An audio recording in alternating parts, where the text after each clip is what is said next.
Video గనుక నచ్చినట్లయితే please like చేసి సబ్స్క్రైబ్ చేసుకొని సపోర్ట్ చేయండి. ఇక లేట్ చేయకుండా వీడియోలోకి వెళ్ళిపోదాం. ఇక యాదగిరి అయితే, సార్ మేడం ఇద్దరు గొడవ పడకండి, ఆ ఫోటో కూడా నేను తీసుకొని వచ్చాను అని చెప్పి యాదగిరి చెప్తూ ఉంటే, ఇక ఆర్య అయితే,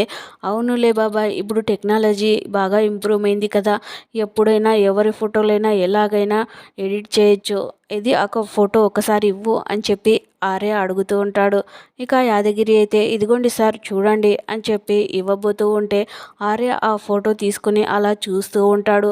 మరోవైపు ఆర్య అనుల పెళ్ళి ఎలా జరిగిందో అంతా చూపిస్తూ ఉంటారు. ఇక అను అయితే, అదేంటి ఫోటో అలా చూస్తున్నారు, ఫోటో బాగా రాలేదా అని చెప్పి ఫోటో తీసుకుని అను కూడా ఆ ఫోటోని అలా చూస్తూ ఉంటుంది. ఇక ఆర్య అయితే, అదేంటి ఈ ఫోటోని చూస్తుంటే మనకి నిజంగానే పెళ్లి జరిగిందేమో అని చెప్పి కొట్టొచ్చినట్లుగా కనిపిస్తుంది అని చెప్పి ఆర్య అనుతో చెప్తూ ఉంటే, ఇక యాదగిరి అయితే, నిజమైన దంపతులు అలాగే కనిపిస్తారు అని చెప్పి అనగానే, ఇక ఆర్య అను ఇద్దరు, అదేంటి బాబాయ్ అంత మాట అనేసావు అని చెప్పి అడుగుతూ ఉంటే, ఇక యాదగిరి, ఆహా ఏం లేదు, నిజంగా దంపతుల్లాగే ఉన్నారు కదా అన్న, అంతే అని చెప్పి యాదగిరి చెప్తూ ఉంటాడు. ఇక అను ఆర్య అయితే, సరే మాట్లాడడం పక్కన పెట్టి టైం అవుతుంది, మనం బయలుదేరదాం, లేదంటే మా చెల్లెలకు డౌట్ వస్తుంది అని చెప్పి అందరూ అక్కడి నుంచి బయలుదేరటానికి వెళ్తూ ఉంటారు.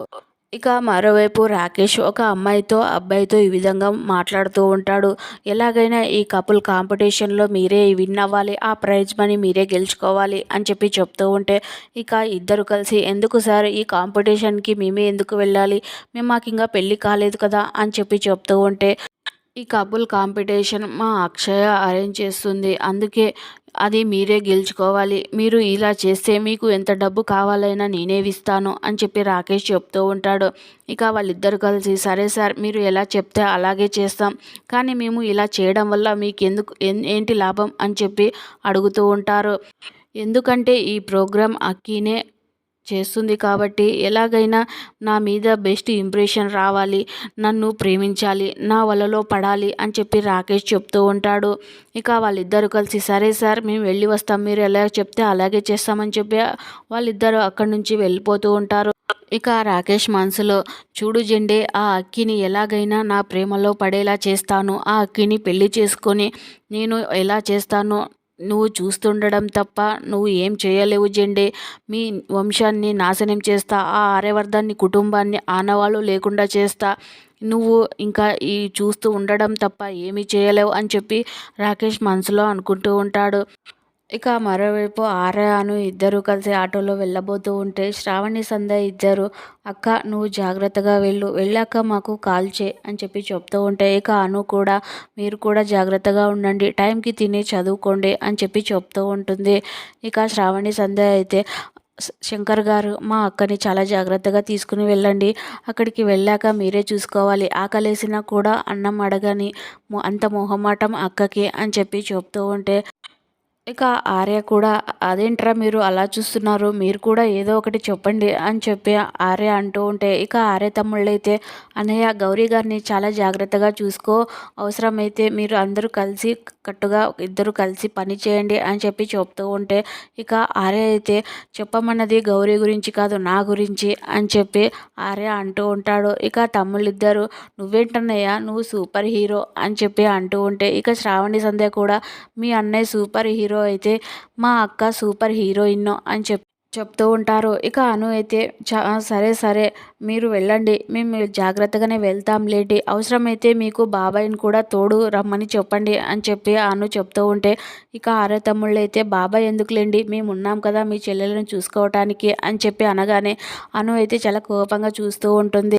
ఇక అది విని శ్రావణి సంధ్య ఇద్దరు, మీ హెల్ప్ మాకేం అవసరం లేదు, మా సెక్యూరిటీ మేము చూసుకోగలం, సరే అక్క నువ్వు జాగ్రత్తగా వెళ్ళు, శంకర్ గారు మా అక్కని జాగ్రత్తగా తీసుకుని వెళ్ళండి అని చెప్పి ఇద్దరు చెప్తూ ఉంటే, ఇక ఆర్య అయితే, మీ అక్క గురించి భయపడాల్సిన అవసరం లేదు, మీ అక్క బాగానే ఉంటుంది, కానీ నన్నే ఆ దేవుడు ఎలా కాపాడుతాడో ఏమో మీ అక్క నుంచి అని చెప్పి చెప్తూ ఉంటే, ఇక అను కూడా చాలా కోపంగా చూస్తూ ఉంటుంది. ఇక యాదగిరి, సార్ మేడం ఇద్దరు టైం అవుతుంది బయలుదేరండి అని చెప్పి చెప్తూ ఉంటే, అను ఆర్య సరే బాబాయ్ బయలుదేరదాం పదండి అని చెప్పి ముగ్గురు కలిసి ఆటోలో వెళ్తూ ఉంటారు. ఇక మరోవైపు అక్కి అభయ్ దగ్గరికి వచ్చి, ఏంటన్నయ్య ఇంకా కోపం తగ్గలేదా? నువ్వు ఇంత రియాక్ట్ అవుతావని నేను అనుకోలేదు. అయినా నా విషయంలో ఎవరైనా ఓవర్ రియాక్ట్ అవుతే నాకు నచ్చదని నీకు తెలుసు కదా అన్నయ్య అని చెప్పి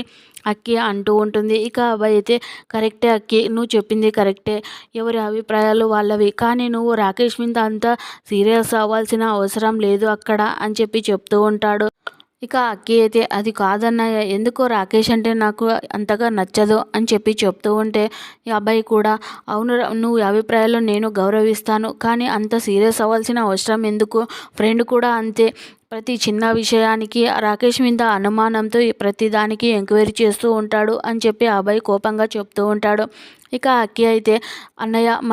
మన ఇద్దరి మధ్య ఎవరో గురించి గొడవ పడాల్సిన అవసరం మనకు లేదు, ఈ విషయం ఇంతటితో వదిలే, ఒక విషయం చెప్పాలని నీ దగ్గరకు వచ్చాను, రేపు కండక్ట్ చేసే ఈవెంట్లో మన అమ్మా నాన్నల గురించి మనం గొప్పగా చెప్పుకోవాలి, ప్రతి ఇష్టం కష్టం అన్నీ మనం మాట్లాడుకోవాలి అని చెప్పి అక్కి చెప్తూ ఉంటే ఇక అబ్బాయి అయితే,